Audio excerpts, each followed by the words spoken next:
রেফারির এক ভুল সিদ্ধান্তে হেরে গেল আর্জেন্টিনা। ফাইনাল ম্যাচের শুরু থেকে স্পেনের কাছে প্রচুর চাপে ছিল আর্জেন্টিনা।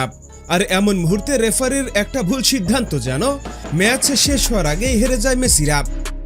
ঘটনাটি ঘটে 93তম মিনিটে, যখন ফার্নান্দেসকে ফাউলের জন্য দ্বিতীয় হলুদ কার্ড দেয় রেফারি, যার ফলে তিনি রেড কার্ড দেখে মাঠও ছাড়েন।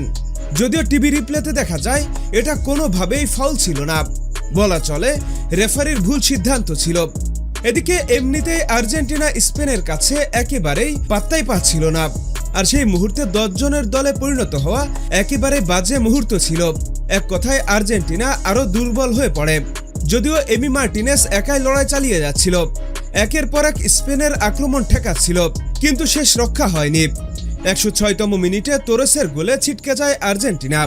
তবে এনজো ফার্নান্দেস রেড কার্ড না পেলে হয়তো এই ম্যাচ পেনাল্টি শুট আউটে যেতে পারত।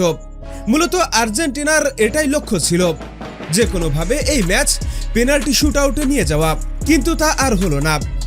শেষ পর্যন্ত 1-0 গোলে হেরে এবারের বিশ্বকাপ হাতছাড়া করলো আর্জেন্টিনা। হ্যাঁ বন্ধুরা, আপনাদের বলছি, আসলে কি রেফারির এক ভুল সিদ্ধান্তে হেরে গেল আর্জেন্টিনা? এখনই কমেন্টস করে জানিয়ে দিন।